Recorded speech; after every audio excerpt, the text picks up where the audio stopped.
start the stream, open this up, do this. Let me make sure it's running. Actually, let me just go back to my channel. No, studio.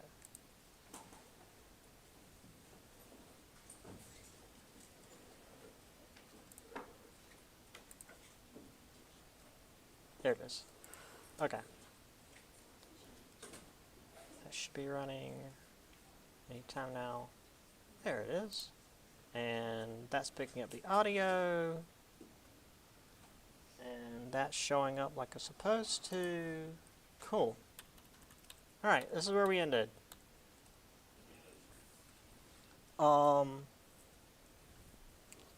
Any questions on any of this before we start? Nobody? Okay. So we did kind of we had to sort of end halfway. I was running out of time, which is unfortunate. But if the timing works out properly like it did for my Tuesday, Thursday class, which unfortunately I've already used a lot of time explaining the paper, we might get to where I would like to in the end of this chapter. So, we mentioned that France started to colonize in North America, up around Canada. Began with the Edict of Nantes, or I don't know how that would be in French. They just leave off half the letters. Point being, Champlain founded Quebec, finally, properly, the first proper permanent settlement in Quebec. We had what's-his-face before that ended up not succeeding, and he doesn't matter as far as our history is concerned, so we're not going to worry about him. Also worked with the Huron against the Iroquois, and therefore made an enemy of the Iroquois, and therefore when the English show up, they make a friend of the Iroquois, because any enemy of the French are a friend of the English. But even with founding Quebec, the French population was still pretty sparse. That's going to be a theme really until the French leave. There's never really large French settlements. They're just kind of bases with some fishermen and fur traders, and eventually enough soldiers to like control the area, but that's about it. They founded Montreal a little bit later. But this also meant that their allies were being left to the enemies they had stirred up while they were spreading disease. They also moved down the Mississippi, named it all Louisiana after the king, and ran into the Spanish explorers. So, as I mentioned last time, at the end of the day, this was not as bad for the natives as the Spanish settlement was, because they were more for trading and getting along a little better. Well, certainly getting along a lot better, because they weren't out there purposely genociding the natives or enslaving them like the Spanish were. Even if the French didn't necessarily consider the natives like equals or anything, they were still like, oh, these savage people, but they're useful, so we'll get along with them. We can trade them stuff for furs rather than just murdering them all and taking their stuff, because it's cheaper and easier to trade with them. They're good at what they're doing. So Edict of Nantes, the various traders and fur trappers working with the natives, learning their ways, learning how to use the canoes, and also showing the natives their own techniques for tracking and movement throughout the territory. Because the natives are like, yeah, we just kind of use, the terrain. What is this weird round metal thing you've got? There's Champlain. Did quite a bit of exploration besides just founding Quebec. And again, I assume this is like Quebec after it was. Yeah, this is Champlain's habitation. So yeah, this is the proper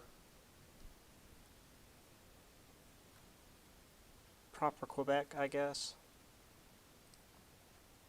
And as I mentioned, the fur traders were often the first point of contact. They learned the ways and languages of the natives and sometimes intermarry, which the missionaries weren't too cool about, but whatever. And then you sort of would see this mix of the Western clothing with how the natives dress. So they used leathers and furs, even has the little feather on his hat. So kind of an interesting, not quite an assimilation of culture, but certainly different than what you saw with like the conquistadors coming in their armor and the bright clothes and everything. And then there's Montreal in like 240p. Best I could find. Trip down. It was LaSalle apparently did the trip down Mississippi. I think the book might mention LaSalle. No, it doesn't. It just says some French explorers went down the Mississippi. It doesn't mention LaSalle at all. LaSalle was pretty important, but not for us, I guess, because it's not in the book. Okay, before we get to England, and again, this bit you can include in your paper if you want to do the default topic, but they literally get a slide, so it's not that huge. The Netherlands. Now, they were important on the world stage, and they did do a lot, and I'm not going to say they weren't important, but for our purposes, not as important as the big three. So they had, they were a strong bastion of Protestantism, in particular Calvinism. They were independent from Spain, 1581. So they were a hub of Protestantism and a major trading hub. They, for the size especially of the Netherlands, they were ridiculously powerful, very, very rich, very, very strong militarily. Had the Dutch East India Company. They were pretty substantial. They established a trading center on the Hudson River, where New York is today. Traded with the Iroquois, other tribes. Also developed friendly relations with the Mohawk Nation, which is one of the more powerful nations in the region, which wasn't especially easy because the Mohawk weren't necessarily falling all over themselves to trade with these new folks showing up. But also moved their trading post to Fort Orange, where modern-day Albany is. A couple of things about Fort Orange. So one of the main figures leading the Netherlands at this time, and again, this whole declaring independence from Spain was a decades, if not centuries long struggle to not just be absorbed by Spain. Now, granted, the Netherlands is on the other side of France from Spain, so they at least didn't have to worry about the Spanish just sending over waves of troops. But anyway, so they've been fighting the Spanish for a long time. And one of the main leaders was a fellow by the name William of Orange. He was like a county or a region simply known as Orange. And he was a noble of some measure. And he apparently was very, very intelligent militarily, and essentially he's the reason why the Netherlands was able to declare their independence in 1581.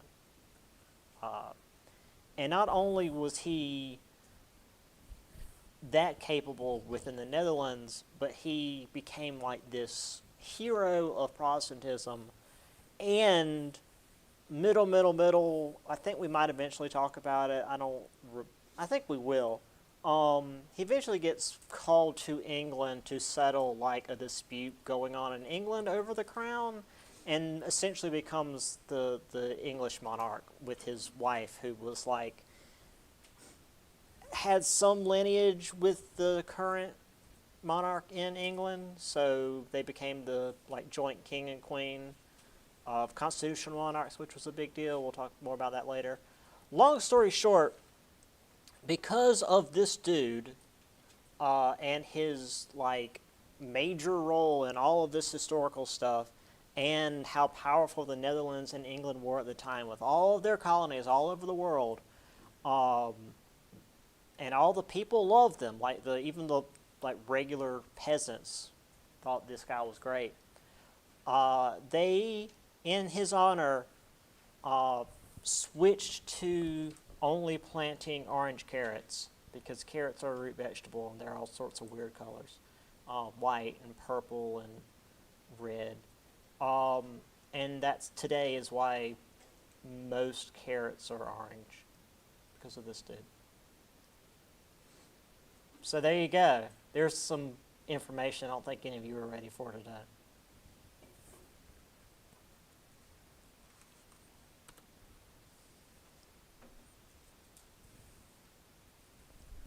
So, New Amsterdam was actually a much larger settlement. Manhattan Island, which they purchased from the Lenape natives, which was actually there to protect their ships from the English and French. So, like, it was, Manhattan Island was or New Amsterdam was a, like, protective screen for Fort Orange.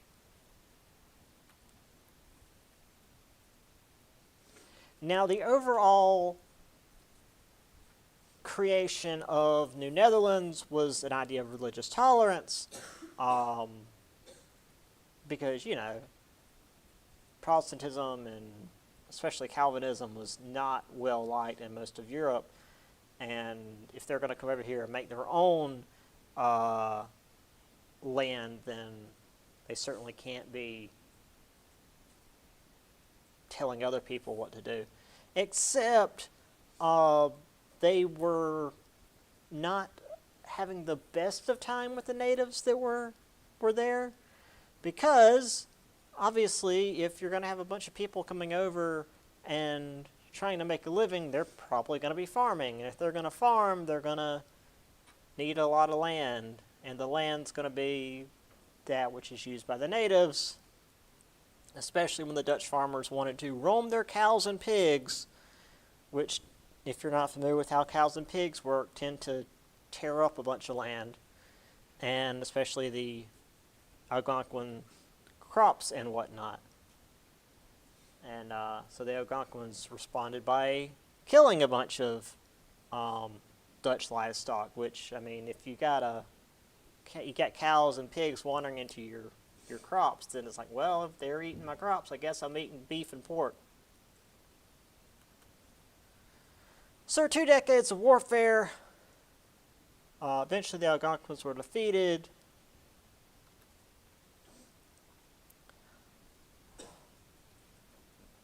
And I mean, the book just mentions that there was sporadic warfare, but it was actually pretty bad. Annual tribute, raiding, let me see. 2 colonists were killed, 80 people, women and children, burned and looted homes, murdered settlers. So there was a lot of back and forth, and it wasn't pretty.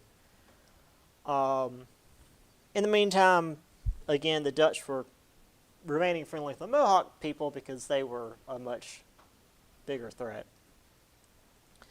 But the Mohawk tribe knew that once the beaver pelts ran out, the Dutch would want little to do with them.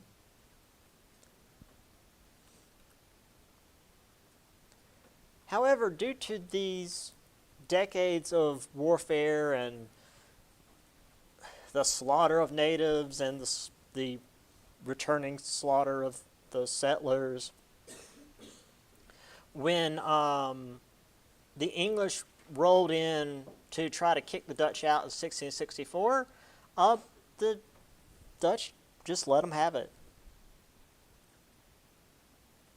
There was no big fight. There was no big naval battle or siege or whatever. The English rolled up and the Dutch were like, yeah, that's cool, we'll leave.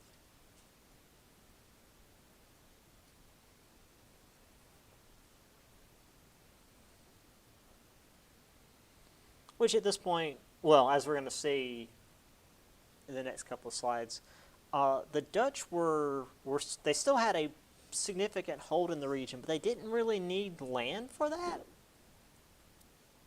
They're just kind of the brokers between different nations. It's pretty interesting. But yeah, so this was really the only major hold the Dutch had in North America was around New York, and it was for a brief period. So we've got Fort Orange. You can see the Palisades here. I completely blanked on that term last Thursday. These like bastilles here poking out to the side, or bastions, not bastilles. That's the name of the whole fort. And I'll show you guys actually on this next slide. This is actually Manhattan. The way they're set up is so if you're trying to besiege the fort, no matter what direction you come from, you're under overlapping cannon fire. This was actually invented by the Dutch over in Europe in the previous century, during the Enlightenment. It's a pretty neat little fort design.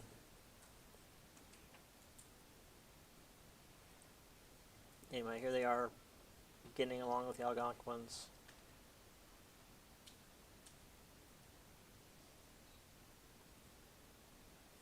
Here they are, just I guess having decided that they're not going to fight the British. As usual with these bigger pictures, there's a lot happening. But I'll leave that one alone for now. All right.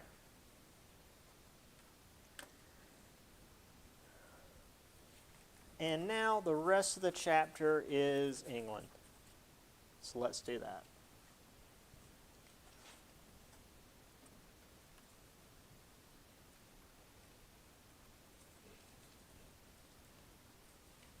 So the way things changed with England, they had this idea of a joint stock company. Investors would buy shares, had royal backing so that if the venture fell through, they wouldn't lose everything. It used to be if you put a little money in one of these risky attempts and a ship like just immediately sank going out of port, they could take everything from you and like throw you in debtor prison until you pay back everything, and it's kind of hard to pay money back when you're in prison. With a joint stock company, though, whatever you paid whatever you paid into the company was the only thing that was being risked, and it had the backing of the government. So, whatever was left over was taken care of by the government. So they founded the Virginia Company. King James I, who, there's so much to deal with King James I, told the colonists that they would have all the land from present-day New York down to North Carolina, which, if you may have recalled from previous explorers, was technically like stuff that the French had already claimed, but they don't count, I guess. Um, anyway, the charter promised the settlers would propagate the Christian religion, but the real thing was they needed to go in there and make money. This was a business venture, first and foremost. So, 1707, they founded Jamestown on the mouth of the Chesapeake River, which was easily defendable. However, everything else about it sucked. Um, Swampy area was filled with mosquitoes, and back then, before everything was DDT'd, mosquitoes were full of all of the diseases ever. So that killed a lot of people. And also, the water that was nearby was too close to the ocean, so it was not necessarily salt water, but it was like brackish water. It was still too salty to actually drink or used for watering crops. If you've ever been down the waterway, you get to a certain point that it's just that the water is, it's not ocean salty, but it's salty.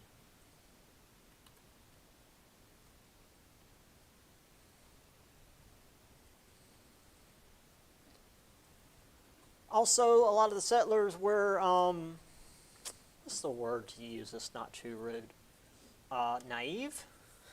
They believed they'd be showing up in like a big city like the Aztecs or the Mayas, and they'd just be picking gold up off the ground. So they spent most of their time wandering around looking for precious gems and metals and didn't grow any food. And I remember my professor always mentioned that one of the, and like they've, got the roles of who went. They've got all the names and what their jobs were. And one of the people who went in this very first trip his job was to make wigs for the noblemen there who were going out and supposedly going to just pick gold up off the beaches. And when this first winter came through, and they all were eating each other, that wig maker went first. He didn't have any useful skills. And it was actually due to the aid of the local chief, Powhatan, and his Powhatan Confederacy of about 14,000 natives that they survived at all.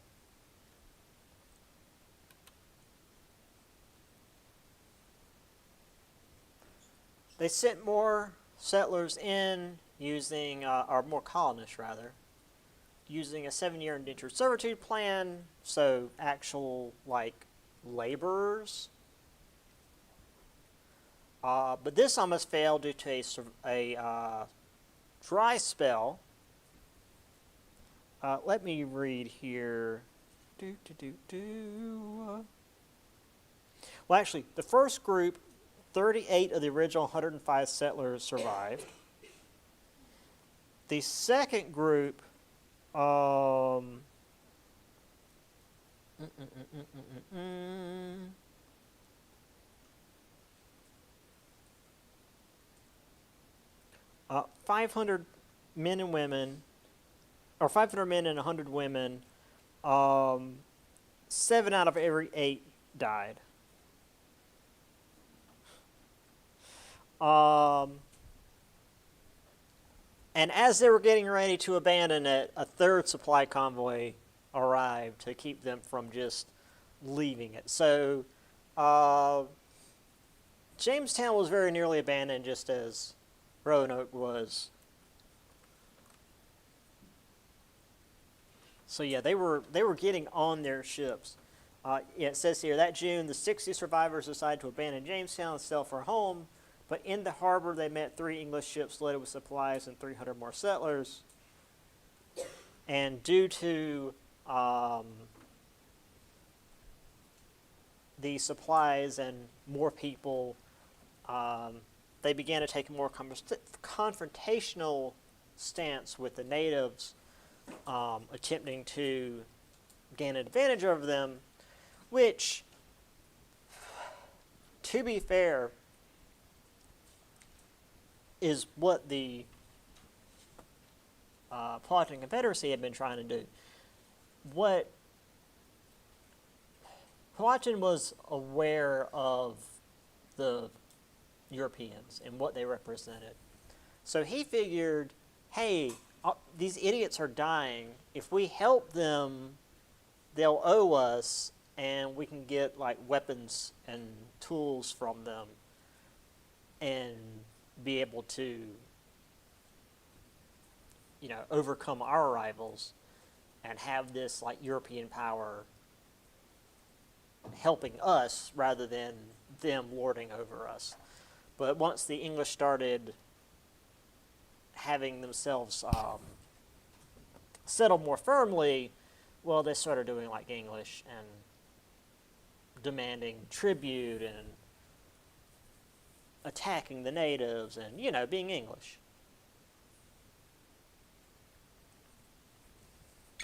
Jamestown's new leaders adopted an aggressive military posture, attacking native villages, burning crops, killing many natives, taking other captives, like the English did.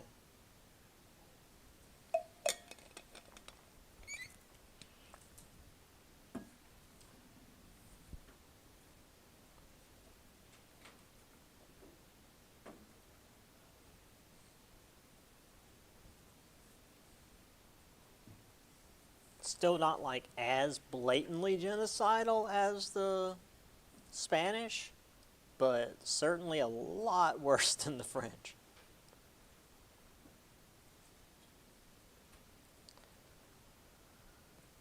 So got the natives and the English. This is modern day where Jamestown was. Due to erosion, a lot of it is, well, not a lot of it, but some of it is now underwater. What's left of it is like basically an archaeological dig site. I've been there. It's pretty boring. It's full of mosquitoes, and it's just sandy, gross soil. I mean, it's Virginia. They have like a recreation in Jamestown further inland where it's less garbage. But you can tell just how tiny and claustrophobic everything was for these people. By comparison, Powhatan's Confederacy was most of the region.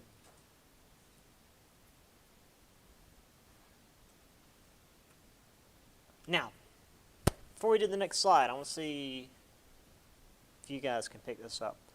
So, the English aren't dying as much anymore. They finally got a little bit of a foothold, but they need to make money. There's not any gold lying around like the Spanish found. And Virginia doesn't quite have the furs that Canada and New York did. How does Jamestown make money? They were not trading with the natives because they were murdering the natives.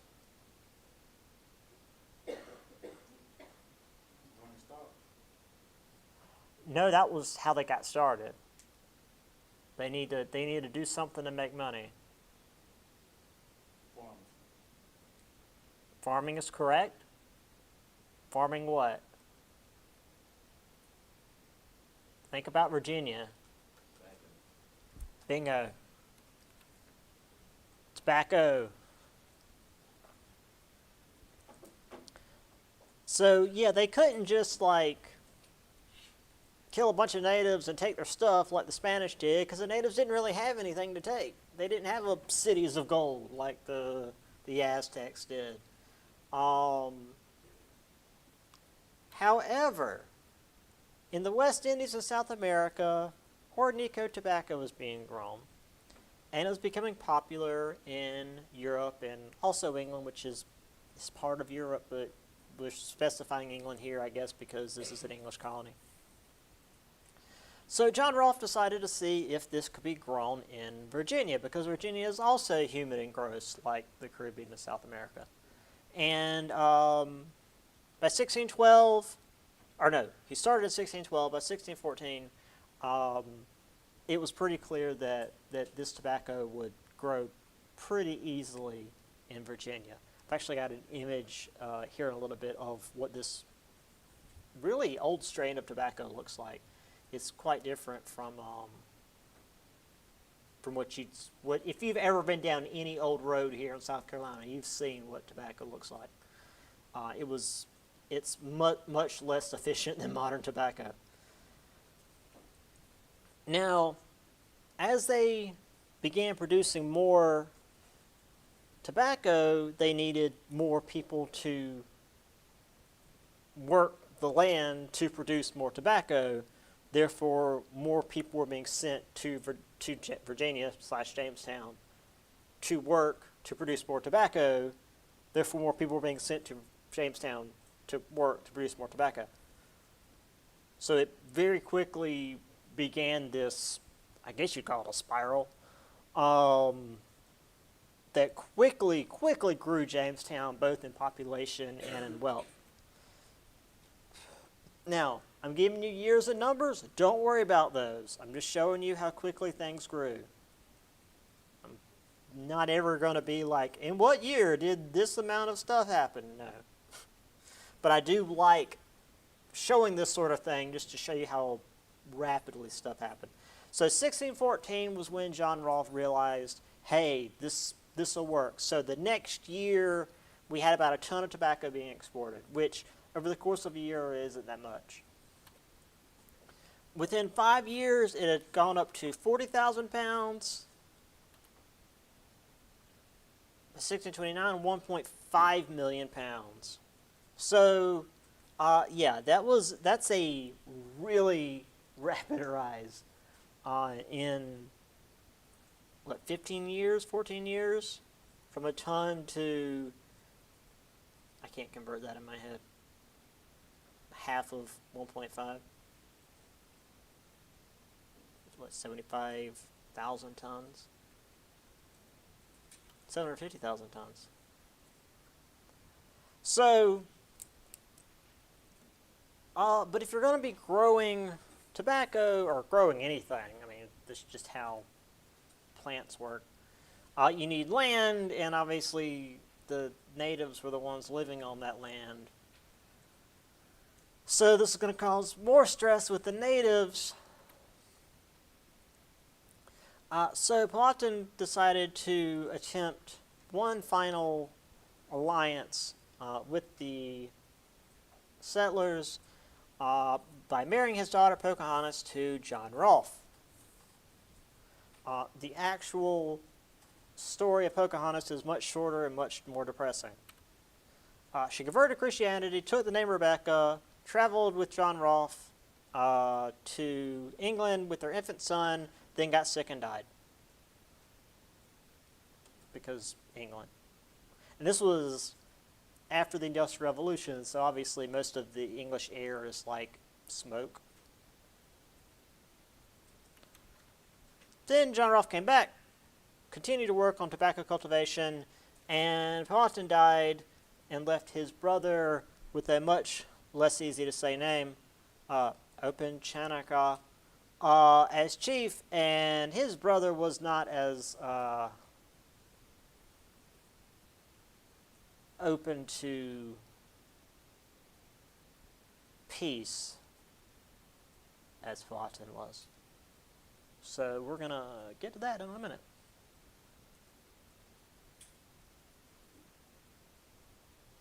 Anyway, if you've never seen tobacco before, here's tobacco. This is closer to modern tobacco, those real big leaves. This is actually what the Orinoco looked like. Much wimpier looking. But, over, 400 years, just thereabouts, of selective breeding, we got them big, the big leaves. Which actually, I don't know if the actual tobacco we see now is Orinoco. It's probably a different strain entirely. And then you know, hang it up and let it dry, and then you roll it up, or however it needed to be packaged. Um, Again, modern tobacco, you put it in barns. You want to keep it away from critters that are going to want to chew on it.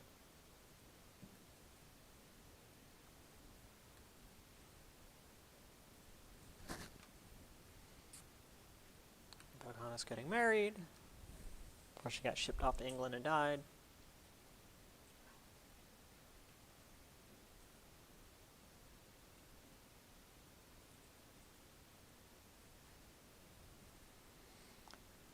Then Opechancanough, he was apparently a very big guy.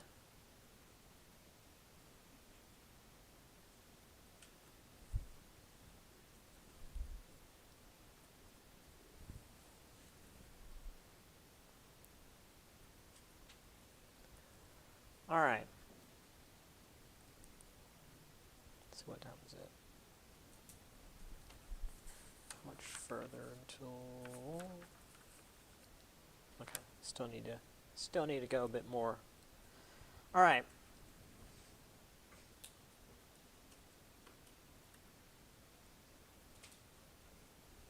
So, since Virginia was making good money, the English government gave Virginia the right to have their own governing body, the House of Burgesses. Burgesses.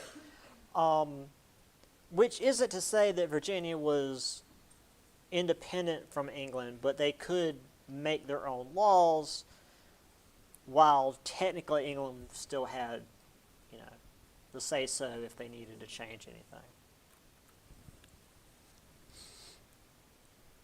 So this was good for like local government. And this is the start of the colonies feeling like they had some degree of independence anyway. In fact, the Virginia House of Burgesses is going to be important, especially when we get to the late 1700s. More colonists coming in. Many were too poor to pay their own, so they were indentured servants, which is basically a form of slavery, where they had to work for several years to pay off their debt, and then once this was paid off, they were supposed to be given like a plot of land and some amount of money and tools to start their own little farm. It often didn't go that way, and they were just left in squalor. And it was also in 1619 that the first boatload of 20 Africans arrived in Jamestown, being brought by the Dutch. They were bound as indentured servants and were used as such. Again, technically for a period of usually 7 years or some set amount of time, but we'll see how that goes. So as these farms continue to grow, they continue to take more land. Chief Opechancanough was not patient, and in March of 1622, he attacked a bunch of English settlements, killing a third of the population, which is not nothing.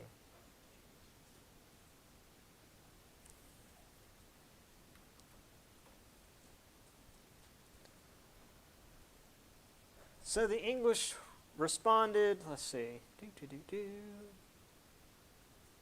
assaulted native villages, killed inhabitants, burned cornfields, and sold captives into slavery. They announced victory in 1623 by right of war, and I'm using the spelling that they use. So, you know, Old English. Well, Middle English, I guess.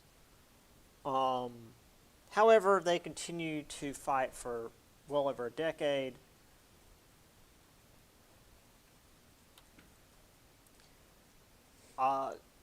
Due to how bad this was, King James annulled the charter and made Virginia a royal colony, which meant that Virginia was now more directly under the control of the crown. So they now were no longer part of the Virginia Company. They were like a direct subsidiary of the crown. Privy Council passed laws, and the Virginians had to pay taxes directly to the Church of England, which is just a part of the English government. And this is how royal colonies would work from this point on.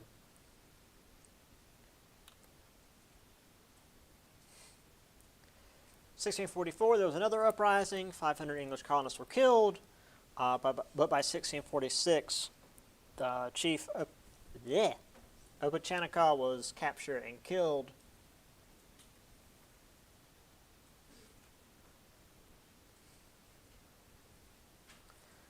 And by this point, the natives realized they couldn't just wipe all the English out because there were too many of them, and they kept arriving in their damn boats.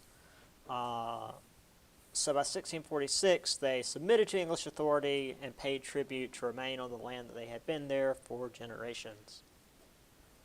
Because that's how the English work. Just ask the Irish.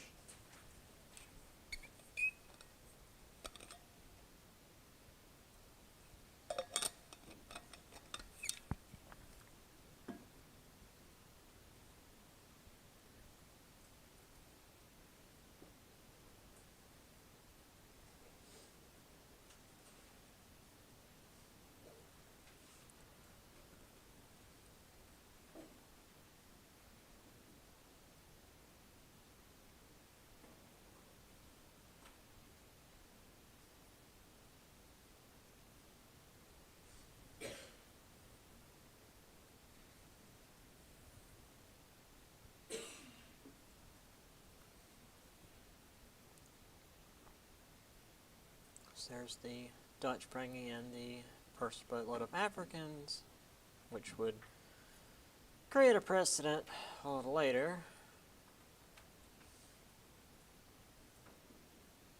Oh, this is one of those big pictures with lots of details.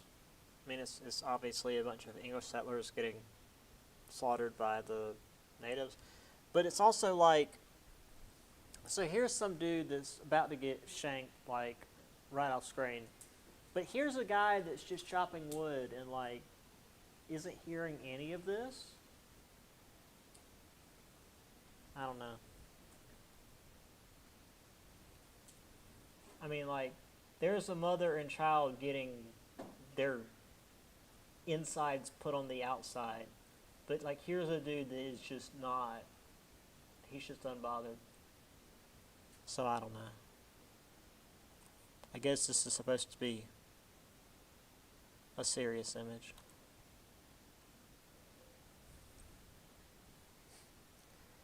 Here's another map from the east. Again, Virginia and all its... They really go into detail with the rivers because the rivers are very important. You need that water access, that ocean access.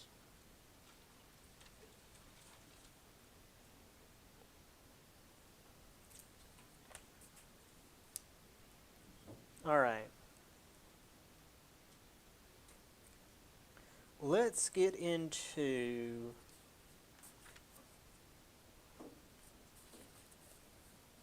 see if we can get this last bit. We've got 20 minutes, but I know how I go on. All right.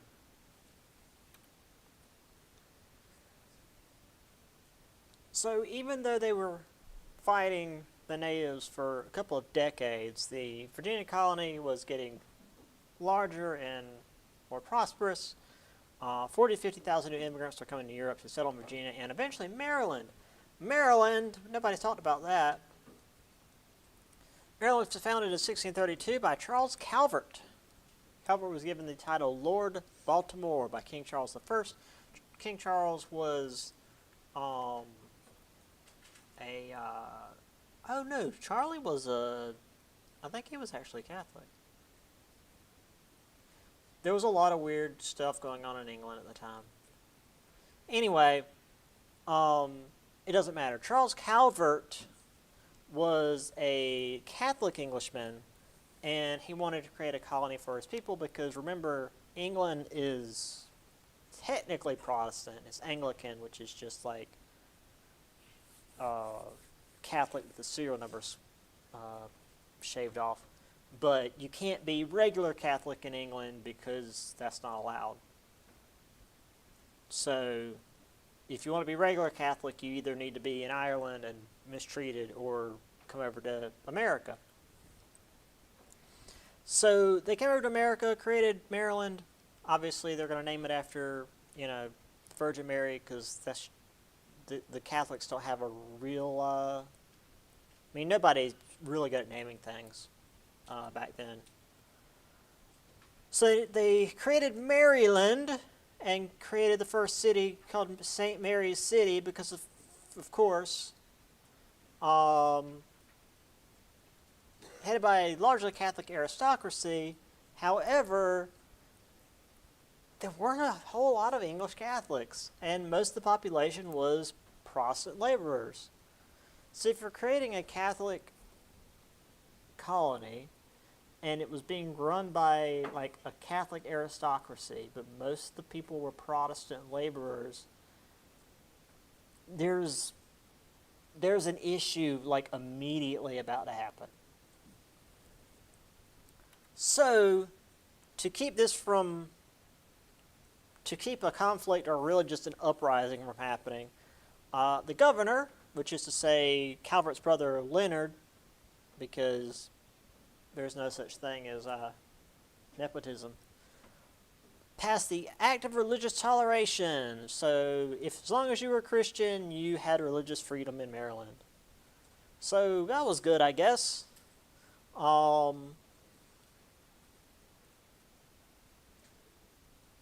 The Protestants and the Catholics could get along in Maryland, even though the Catholics were still really the ones in charge. But as long as the Protestants weren't being mistreated, they weren't going to murder anybody. So that's good. Maryland's not going to set itself on fire. However, we still got tobacco, and we still got to farm it. And as we mentioned, most of the people who were farming it were poor English and Irish laborers brought over as indentured servants, and an increasing number of African indentured servants to also work the farms because they were cheaper. By 1660, though, there were fewer and fewer English settlers coming over. So the Virginia House of Burgesses decided that, let's just pass a law that makes African laborers enslaved. Why not, Virginia? And Maryland did the same in 1664. Now, they didn't just out of nowhere decide, let's enslave these people, because Barbados had done this for decades already down in the Caribbean, and Barbados was also an English colony. And this sugar-growing colony, its conditions were so harsh that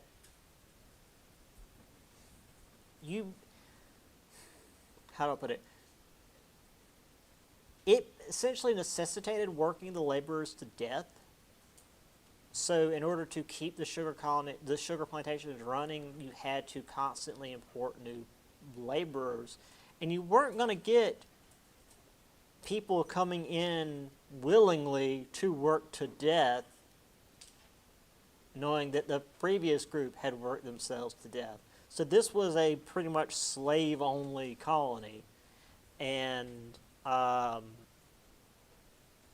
they treated their slaves as chattel, property, no different than livestock. This wasn't where it's like, oh, they're essentially indentured servants. Like, no, this is a much harsher way of doing things. And this was very much the start of what we think of as antebellum slavery. So thanks, Barbados. In fact, we'll talk more about Barbados on the next slide. Or no, not the next slide, because I still got to talk about Bacon's Rebellion. But here in just a second, hopefully before the end of class, I want to talk about the Caribbean. Anyway, here's Maryland. And I think that's Charles Calvert there. And this is his brother, Leonard. And this is all I could find for St. Mary's City. I guess that's like the first church there, and this is where you parked your horse when you went into Mass. I don't know. And then, of course, the poor treatment of the African laborers, indentured or enslaved, whichever year it was. And then a much more recent image, because that's a photograph.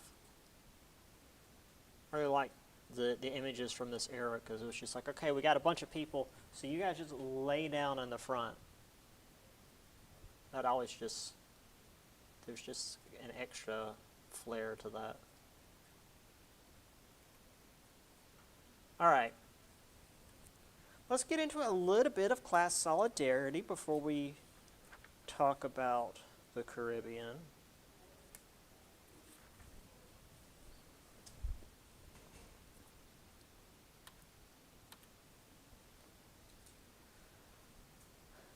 So these laws were being passed to separate the African laborers from the European laborers, but all indentured servants were being mistreated.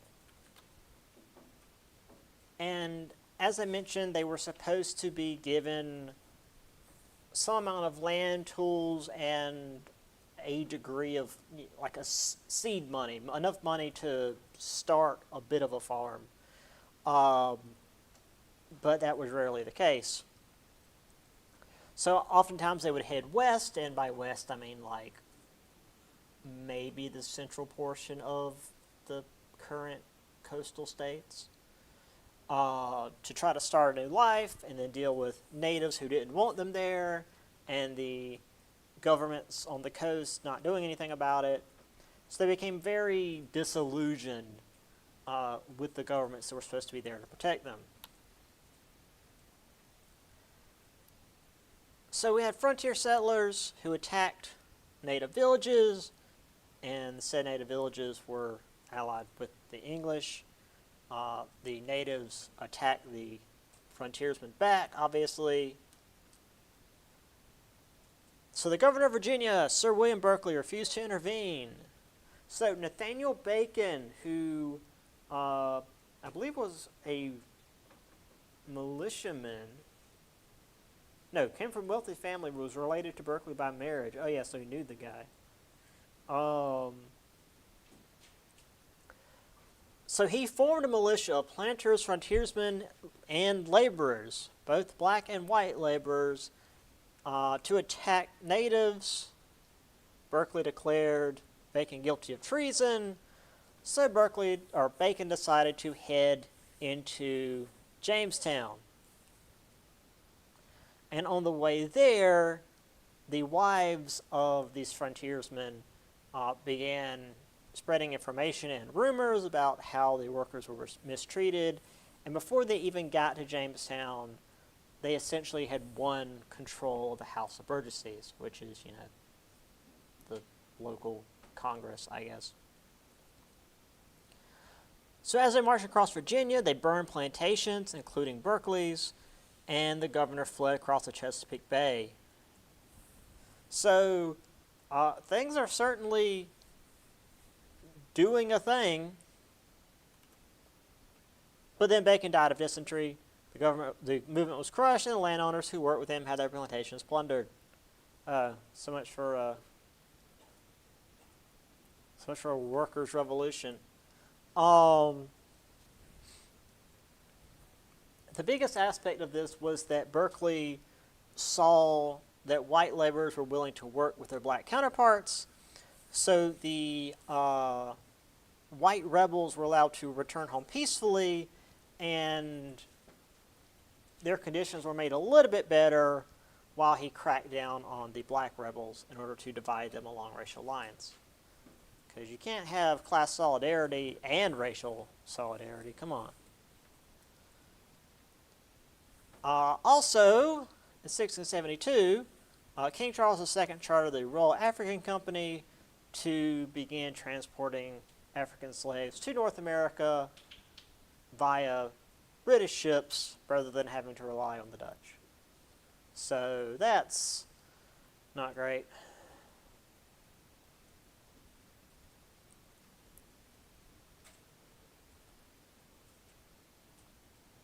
So here's just more tobacco farming. This is actually wheat. This is probably in Europe. I just like the baby and like the hammock. Can't leave the child inside. Jamestown.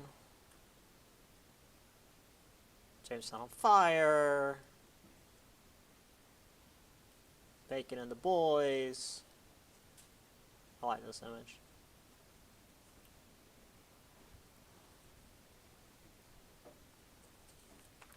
Okay, one more slide and we'll be done. Because I want to talk about the Caribbean, or the West Indies. Oh, we're back. Okay. Yeah, so Bacon rebelled, burned a bunch of stuff, but then died.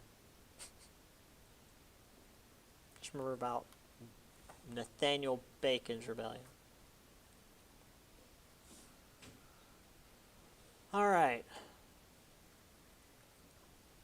So tobacco was making a lot of money, but the investors in Europe wanted to diversify. Looked to the West Indies. English, Dutch, and French had colonies. Say settlements in St. Christopher, Barbados, Nevis. Barbados was the most prominent. Tobacco, cotton, livestock. Dutch had St. Martin, Curacao. But they didn't really have a lot of land, so they made a bunch of money by doing shipping for the other empires. The French had Guadeloupe, Martinique, and Saint Dominique, but they fought the Carib natives, so they didn't really have the sort of extensive network that the English did. Tobacco's prices began to stagnate in the 1630s. Some planters started looking at sugarcane. As I mentioned, sugarcane is a pain to grow and cultivate and especially refine. Expensive equipment, technical know-how, a lot of labor, and they actually had to ship it to Europe for the final refinement. Okay, so sugarcane itself, it grows as these big stalks. What are the main two products of sugarcane? And no, one of them is not sugar.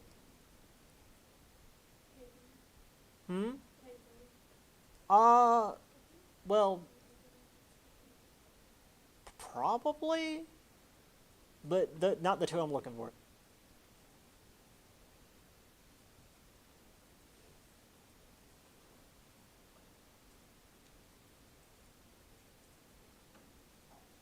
That would be important for money making,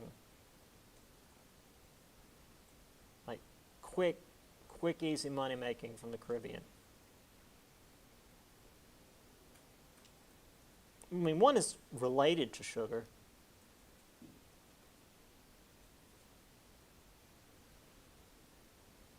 I guess technically the other is too, but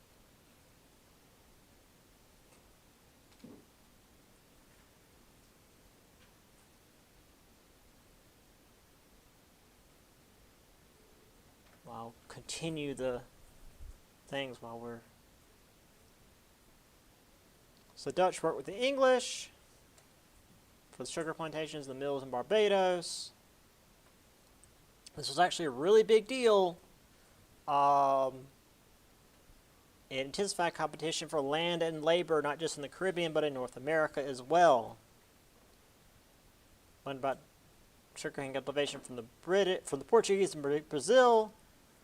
The best refineries in Europe, but they didn't have the colony space that the English did. So the English and the Dutch worked together, which again was was a pretty big deal.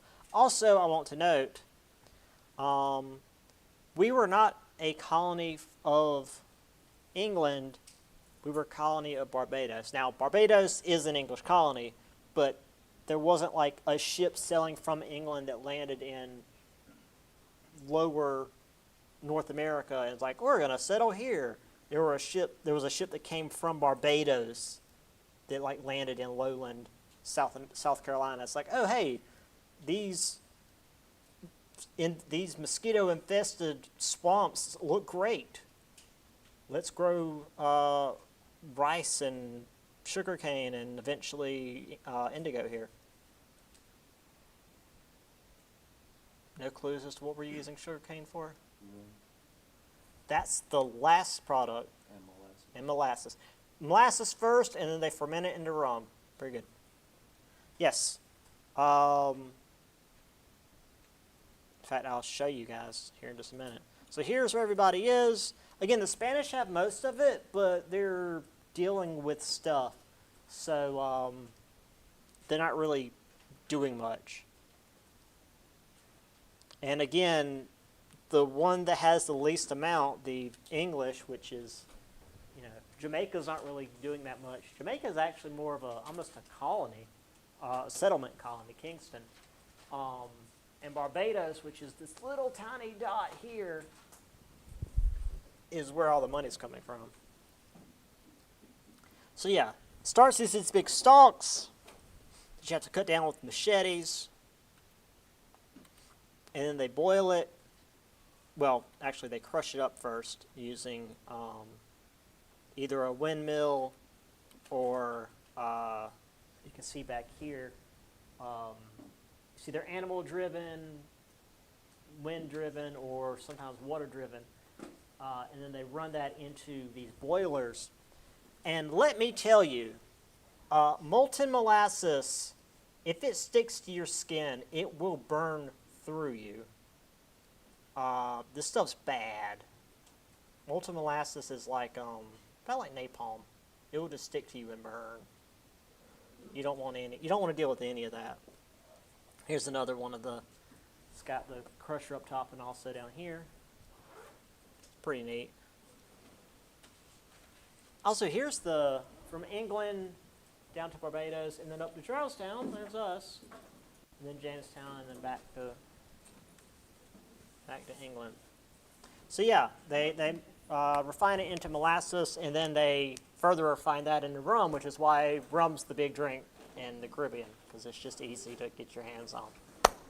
Okay, next time we will talk about the Pilgrims. So see you guys on Wednesday.